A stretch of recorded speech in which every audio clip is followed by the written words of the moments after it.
함께 선교적 삶을 살아가는 주님의 가족 여러분, 이 여름 말씀 속에서 새로운 힘을 얻는 시간 되십시오. 안녕하세요, 성도 여러분. 5월 28일 수요일 말씀 묵상 시작하겠습니다. 오늘 함께 나눌 말씀은 민수기 30장 1절과 2절 말씀입니다. Numbers chapter 30, verse 1 to 2. 함께 읽겠습니다. 모세가 이스라엘 자손 지파의 수령들에게 말하여 이르되 여호와의 명령이 이러하니라.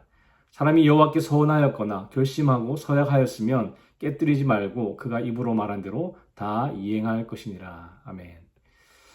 우리는 인생을 살아가면서 반드시 인간관계 안에서 살아갑니다. 가깝게는 가족들, 또 친척들과 인간관계를 하고 또 학교나 교회, 그리고 직장에서도 인간관계를 하죠. 인간관계를 하다 보면 자연스럽게 약속을 하는 경우도 많이 생깁니다. 다음 주에 꼭 같이 밥 먹자 같은 가벼운 약속도 있고요. 내일까지 이 일을 꼭 마무리하겠습니다. 같은 조금 무거운 것도 있습니다. 그 약속이 가벼운 약속이든 또 무거운 약속이든 우리가 종종 약속을 어기기도 합니다. 그러면 인간관계에 있어서 마음이 상하기도 하고 또 상처를 받기도 하죠. 그런데 이런 약속보다 조금 더 무겁고 책임감이 있는 것이 바로 서약입니다. 가장 대표적인 것이 남녀가 결혼할 때 하는 결혼서약이죠.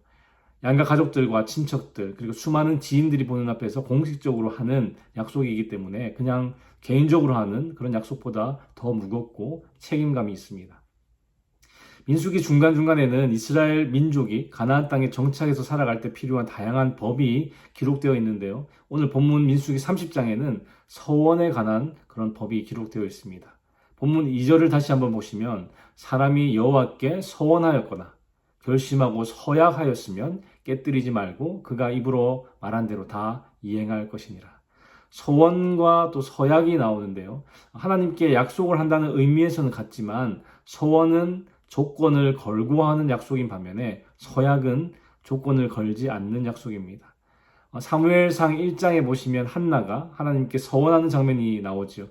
하나님이 아들을 주시면 그 아들을 하나님께 봉헌하겠다라고 기도합니다. 아들을 주시면이라는 그 조건이 있고 그 조건이 충족되었을 때 그 아들을 봉헌하겠습니다라는 약속을 하고 있기 때문에 한나의 기도는 서원 기도입니다.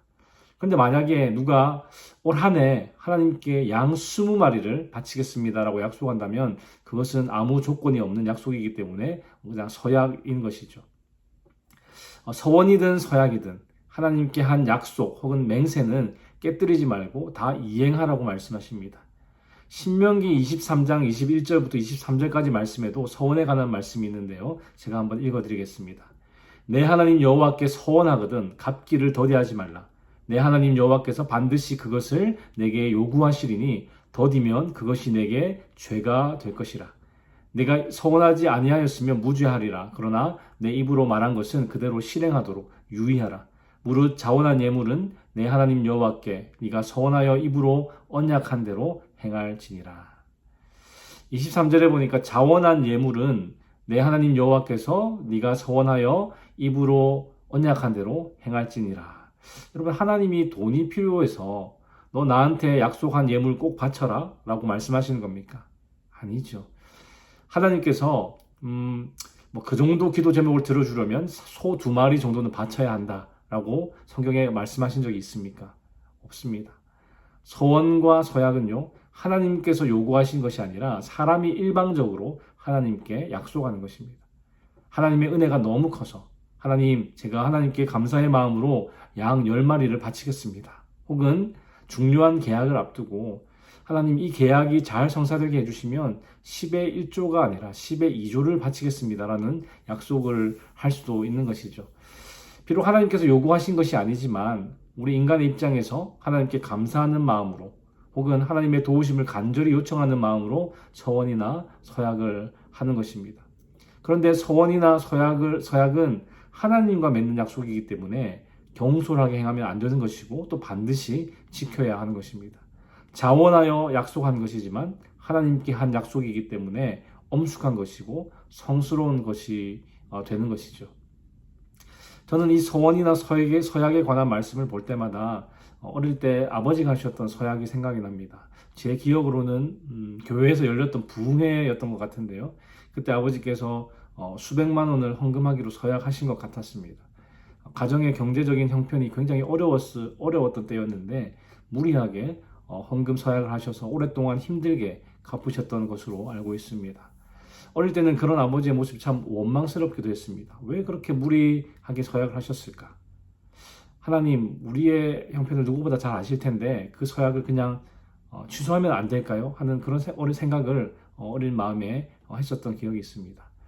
그러나 아버지께서 시간이 오래 걸려도 힘들어도 끝까지 그 서약을 이행하신 것은 하나님께 드린 약속이기 때문일 겁니다.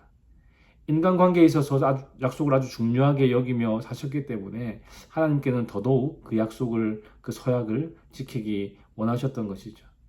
어릴 때 이런 경험이 있어서 그런지 저는 굳이 하나님께 서원하거나 서약을 하지 않습니다. 나중에 너무나 간절한 요청이 있을 때 서원 기도를 할지는 모르겠지만 기본적으로는 서원이나 서약에 대해서 조심스러운 그런 입장을 취하고 있습니다. 나의 욕심을 위해서 거래하는 그런 서원이나 또 지킬 수 없는 서원이 하나님 앞에서 죄로 간주되기 때문이죠. 성도 여러분, 우리가 인간관계 안에서 약속을 했을 때는 종종 어기기도 하고 그냥 두루뭉실하게 넘어갈 때도 있습니다. 심지어 약속은 깨뜨리라고 있는 거야 하면서 약속의 중요성을 아주 가볍게 여기는 사람들도 있죠. 그런 사람들이 볼 때는 서원과 서약은 반드시 지켜야 한다라고 말씀하시는 그 하나님이 마치 꼰대나 꽉 막힌 분처럼 느껴질 수도 있을 것 같습니다. 그러나 하나님께서 그 서원과 서약을 중요하게 여기시는 이유는 하나님이 그것으로부터 무슨 이익을 얻으시기 위해서가 아니라 하나님의 성품이 반영되기 때문입니다. 어떤 성품입니까? 한 번 하신 약속은 반드시 이루시는 신실하심이죠. 하나님은 우리 또한 하나님의 그 신실하신 성품을 담기 원하십니다. 우리가 인간관계 안에서 하나님의 성품인 사랑, 자비, 긍휼, 정의, 선하심 등을 드러내기 원하시는 만큼이나 서로에게 한 약속에 대해서 중요하게 여기고 반드시 지키는 그 신실함을 드러내며 살기 원하신다는 것이죠. 그런데 여러분, 하나님께서 모세를 통해서 이런 규례들을 이스라엘 백성들에게 가르치시는 그 시점이 언제입니까? 바로 가나안 입성을 준비하는 시점이죠. 이 시점에 서원 이행의 중요성을 언급하시는 이유는 이스라엘 백성들이 이제 광야가 아니라 가나안 땅에 정착해서 살아갈 때 다양하고 많은 어떤 서원과 맹세를 할 것이기 때문입니다. 하나님은 그들이 말과 행동과 또 생각으로 하는 모든 일에 있어서 얼마나 하나님 앞에 신실해야 하는지를 가르쳐 주기 원하셨습니다. 그래서 모세를 통해서 서원법에 대해서 서원법을 주셨는데요. 서원법은 남녀로 구분해서 신분에 따라 순서대로 진술됩니다. 오늘 본문 2절에 보니까 사람이 여호와께 서원하였거나, 그냥 사람이라고 번역도 했지만 정확히는 남자를 뜻합니다. 남자를 위한 서원 규례는 딱 한 절로 간단하게 설명하고 있는데요. 3절부터 30장 마지막 절까지는 여자의 신분에 따라 미혼녀, 과부, 이혼녀, 그리고 유부녀로 나누어서 그들에게 적용되는 서원 규례에 대해서 설명하고 있습니다. 우선 아버지의 보호 아래 있는 딸의 경우인데요. 3절과 4절의 내용을 보니까 결혼하지 않은 딸이 서원이나 맹세를 했는데 아버지가 그것을 알고도 묵인하면 그 딸은 자신이 하나님께 약속한 대로 그 서원과 맹세를 실천해야 됩니다. 그런데 5절에 보면 아버지가 딸의 서원을 듣고 그것을 허락하지 않는 경우 그 딸은 그 서원을 이행하지 말고 아버지의 조치에 순종해야 합니다. 딸이 이미 하나님께 서원했어도 하나님께서 면책해 주시고 용서해 주신다는 것이죠. 그리고 6절부터 8절까지는 딸이 시집가기 전에 서원을 했는데 아직 이행하지 못한 상태에서 결혼을 한 상황입니다. 그런데 결혼 후에 남편이 아내의 서원에 대해서 알게 되었다면 남편에 의해서 변수가 생길 수 있습니다. 남편이 그 아내의 서원에 대해서 알고도 묵인한다면 아내는 그 자신의 서원과 맹세를 이행해야 하죠. 그러나 남편이 그것을 금지해서 무효로 만든다면 아내는 아무런 책임을 묻지 않고 용서하신다고 8절에 기록하고 있습니다. 9절에는요, 과부나 이혼당한 여자의 서원에 대한 규례인데요. 과부나 이혼당한 여자는 남편도 없고 아버지도 없는 상황이기 때문에 누구의 통제나 간섭을 받지 않고 자신의 결정으로 서원을 했기 때문에 모든 서원을 이행해야 합니다. 10절부터 마지막 절까지는 남편이 있는 여자의 서원에 대한 규례입니다. 이 내용의 요점은 결혼한 여자는 남편에게 예속되어 있기 때문에 남편이 가장으로서 아내의 서약 문제를 결정한다는 것입니다. 10절에서 12절까지의 내용을 보면 남편이 아내의 맹세나 서약에 대해서 알고 나서 그것을 묵인한다면 아내는 그것을 철저히 이행해야 하고, 반대로 남편이 그 서원에 동의하지 않는다면 그 서원은 무효가 됩니다. 그런데 남편이 아내의 서원에 대해서 들었으면서 가만히 있다가 나중에 무효화하면 그때는 서약을 파기한 책임이 그 남편에게 돌아갑니다. 오늘 본문의 내용을 보니까 남자의 서원에 대해서는 서원을 깨뜨리지 말고 다 이행하라고 한 줄로 간단하게 설명하지만, 여자의 서원에 대해서는 여러 가지 경우에 관해 세심하게 그렇게 설명을 하고 있죠. 여러분, 이스라엘에서 주로 행해졌던 서원은요, 아들을 낳게 해달라는 요청이었습니다. 하나님은 여인들의 자식 없는 서러움을 아셨고 또 슬픔을 아셨습니다. 그리고 그 고통과 무시의 세월을 헤아리시는 분이시죠.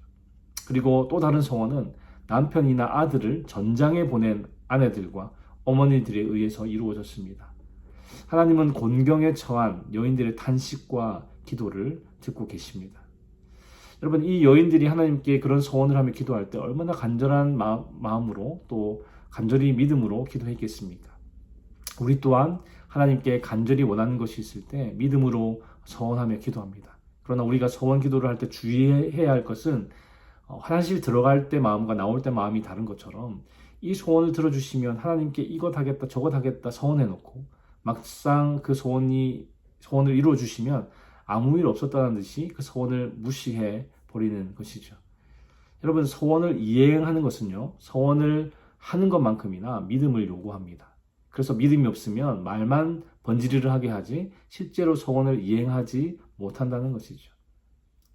소원 기도할 때 우리가 주의해야 할 또 하나는요, 하나님의 존재를 테스트하려 하거나 하나님과 딜을 하려는 그런 자세로 소원하는 것입니다. 실제로 제가 아는 지인 중에 하나님, 이번에 정말 중요한 일이 있는데 이 일이 잘 되게 해주시면 하나님의 하나님이 존재한다는 것을 인정하고 또 하나님을 믿겠습니다라고 기도했다고 합니다. 그런데 그 일이 자기 뜻대로 잘 안 되었고 그분은 하나님을 부정하며 교회를 떠났다고 합니다. 물론 하나님은 그분의 일이 잘 되게 하실 수 있으시지요. 그러나 하나님의 존재를 자기의 유익을 위해서 시험하며 이용하려고 하는 그 마음은 하나님의 이름을 망년도에 일컫는 것이고 또 하나님이 기뻐하지 않으시는 모습입니다. 그리고 하나님, 이번에 이 계약이 성공하게 도와주시면 제가 10분의 1이 아니라 10분의 1을 하나님께 바치겠습니다 와 같이 하나님과 딜하려고 하는 그런 서원 기도 역시 우리가 주의해야 할 모습이겠죠. 성도 여러분, 혹시 이전에 하나님 앞에 서원 기도했지만 아직 이행하지 못한 것이 있습니까? 그것 때문에 아직까지 죄책감 가운데 살아가시는 분들이 계시다면 지금이라도 믿음으로 순종할 수 있기를 바랍니다. 만약에 지금 순종하기 불가능한 상황이 되었다면 하나님 앞에 솔직히 고백하며 회개할 수 있기를 바랍니다. 사랑하는 성도 여러분, 오늘 하나님 앞에 드리는 서원과 서약에 관한 말씀을 살펴보았는데요. 아마 각 가정마다 하나님께서 이루어 주시기를 바라는 마음에 어떤 간절한 그런 소원들이 있을 겁니다. 감정에 앞서 충동적으로 하는 소원이 아니라 하나님의 은혜를 간절히 구하며 겸손하게 그리고 진심을 다해 도우심을 구하기 바랍니다. 그리고 하나님께서 그 소원을 이루어 주셨을 때 온 마음을 다해서 하나님께 또 헌신함으로 감사를 표현하는 저와 여러분들의 삶이 되기를 축원합니다. 기도하겠습니다. 하나님, 우리가 살아가는 인생 속에서 사람들과의 약속뿐만 아니라 주님 앞에 드린 소원과 서약의 무게를 다시 한번 깊이 생각하게 하시니 감사합니다. 때로는 우리의 감정에 이끌려 혹은 간절한 소망 가운데 하나님께 소원할 때가 있습니다. 그러나 시간이 지나며 그 소원을 잊어버리거나 지키지 못할 때가 많았음을 고백합니다. 그러나 오늘 말씀은 주님 앞에 드린 소원과 서약은 엄숙한 것이며 반드시 지켜야 할 신앙의 모습임을 가르칩니다. 주님, 우리가 주님 앞에 한 소원과 서약을 가볍게 여기지 않게 하시고 반드시 약속을 지키시는 그 주님의 신실하심을 본받아 우리도 우리가 드린 약속 앞에 신실하게 살아가는 저희들 될 수 있도록 인도하여 주시옵소서. 주님, 우리가 이전에 주님께 드린 소원을 지키지 못한 것이 있다면 주님 앞에 정직하게 고백하며 회개하게 하시고 믿음으로 다시 순종할 수 있는 은혜와 용기를 허락하여 주시옵소서. 그리고 앞으로는 감정이나 충동이 아니라 진실함으로 주께 기도하고 하나님의 뜻 안에서 순결한 마음으로 서원하며 살아가게 하여 주시옵소서. 주님, 오늘도 주께서 주시는 힘과 은혜로 살아가기 원합니다. 주의 도우심으로 승리하는 하루 되게 하여 주시옵소서. 감사를 드리며 예수 그리스도 이름으로 기도합니다. 아멘. 수요 기도 제목으로 함께 기도하겠습니다. 교육부 및 청년 등 다음 세대 사역을 위해 기도하실 때에 영아부, 유아부, 초등부, 청소년부가 교회학교를 통해 복음을 만날 수 있도록 대학부, 청년부, EM 사역을 통하여서 우리 다음 세대가 신앙적 가치관을 확립하도록 기도해 주시기 바랍니다. 구역장님들과 새가족들을 위해 기도하실 때에 우리 구역장님들 한 분 한 분이 섬김을 통해서 각 개인이 은혜와 복을 누리도록 새가족들이 잘 정착하여 믿음의 뿌리를 견고하게 내리도록 기도해 주시기 바랍니다. 선교사님을 위해 기도하실 때에는 네팔의 윤성철 선교사님, 터키의 하상욱 선교사님, 일본의 문일배 선교사님, 페루의 윤애경 선교사님, 그들의 선교사역을 통하여서 많은 영혼들이 복음을 듣고 주께 돌아올 수 있도록 함께 기도해 주시기 바랍니다.